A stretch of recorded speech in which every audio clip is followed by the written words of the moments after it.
Hello everyone. Question number 4. State whether the following are true or false. Justify your answer. इसमें हमारा पहला है sin a plus b is equal to sin a plus sin b. ये हमारा false होता है. आइए समझते हैं क्यों. अगर हम a की वैल्यू को 60 डिग्री ले लें और b की वैल्यू को 30 डिग्री एज्यूम कर लें तो हमारा साइन a प्लस बी हो जाएगा sine 60 plus 30 equal to sine 90. Sine 90 की वैल्यू होती है हमारी 1. और अगर हम यहीं पर इसको sine a plus sine b के फॉर्मेट में राइट करें तो हम इसको राइट करेंगे साइन 60 प्लस साइन 30. साइन 60 की वैल्यू होती है √3/2 और साइन 30 की वैल्यू होती है 1/2. इन दोनों का समेशन आ जाएगा √3 + 1/2.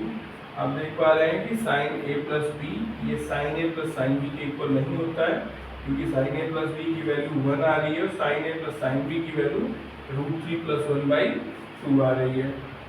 ऐसे ही इसका अगर हम सेकेंड वाला देखते हैं तो the value of sine theta increases if theta increases. Angle value chart को अगर हम चेक करते हैं तो एंगल वैल्यू चार्ट की हेल्प से हम ये देख पाते हैं.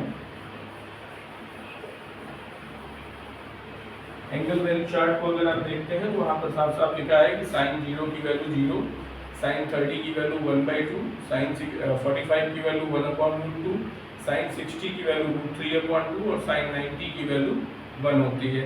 दैट मीन्स जैसे जैसे थीटा हमारा इंक्रीज करता है, अगर हम चेक करना चाहें तो हम साइन में चेक कर सकते हैं 0 डिग्री, 30 डिग्री, 45 डिग्री, 60 डिग्री और 90 डिग्री.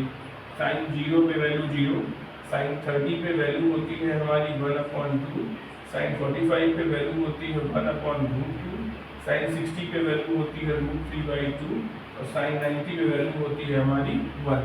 तो जैसे जैसे हमारा थीटा इंक्रीज कर रहा है वैसे वैसे हमारी वैल्यू भी इंक्रीज कर रही है. बट आफ्टर 90 इंक्रीज होने लगती है, लेकिन यहाँ हम इसको 0 से लेकर 90 तक ही पढ़ते हैं.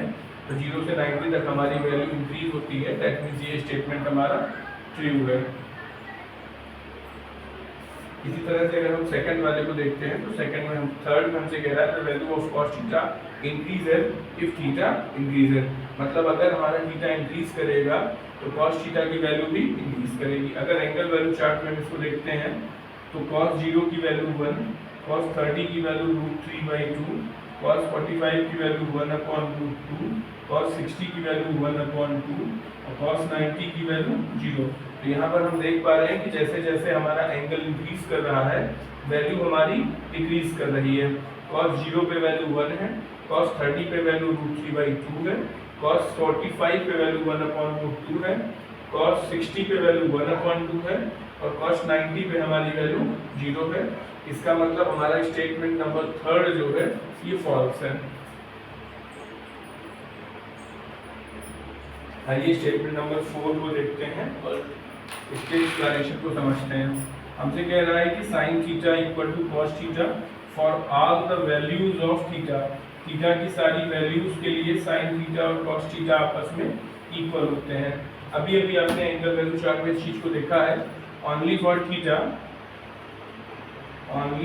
theta equal to 45 degree. सिर्फ इस एक एंगल 45 डिग्री के लिए 0 से 90 के बीच में हमारा साइन थीटा और कॉस थीटा इक्वल होता है. बाकी वैल्यूज के लिए इक्वल नहीं होता है. So this one is also false. और अगर हम लास्ट देखते हैं cot a is not defined for a is equal to 0. तो जैसा कि हम जानते हैं कि tan a अगर a की वैल्यू 0 है तो tan 0 की वैल्यू 0 हो जाएगी. सिमिलरली tan a अगर हम a को 0 कंसीडर करते हैं तो tan 0 और tan 0 की वैल्यू 0. बट cot 0 जो होता है वो इनवर्स होता है tan 0 का. तो अगर हम cot 0 की वैल्यू फाइंड आउट करते हैं तो 1/0 जो कि नॉट डिफाइन होता है. So cot A is not defined for A equal to 0. That's true.